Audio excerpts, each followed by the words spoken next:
And business leaders are also optimistic that the number of poor Filipinos will continue to drop. They cited the continuing growth of the economy and the anti-programs of the government. More from Freddie Abando.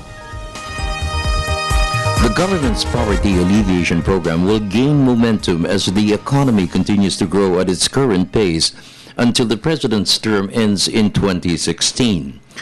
Top leaders of the business sector, led by former Finance Secretary Jose Pardo, who is now the chairman of the Philippine Stock Exchange, said the slight drop of poverty incidence for the first semester of 2012 shows the government is on the right track in reducing poverty.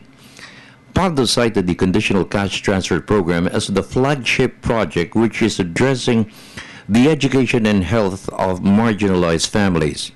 Other departments are also providing programs for livelihood to include micro enterprises and entrepreneurship. It has become very visible that this administration has made poverty alleviation and the marginalized sector the direct beneficiary of their policy initiatives. I have talked to some of his economic managers, and they seemed optimistic that a sustainable 6 to 7 growth rate should mean the upliftment of the economic well-being of the masses of our people. To win the war against poverty, most leaders of the business sector expressed their full support for the government.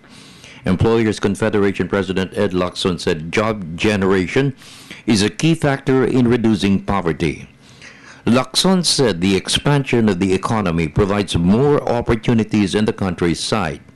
He said more local and foreign investments in manufacturing and tourism will create more jobs, which will impact on poverty reduction. Alleviating poverty is not the job of the private sector or the government alone. We have to and one good poverty alleviating activity is job generation.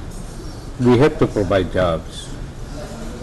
Jobs important. We now have around 7% jobless and around 20% underemployed. The fact that our president enjoys a very high trust rating, both local and abroad, is already a plus factor for the country. It will attract investors.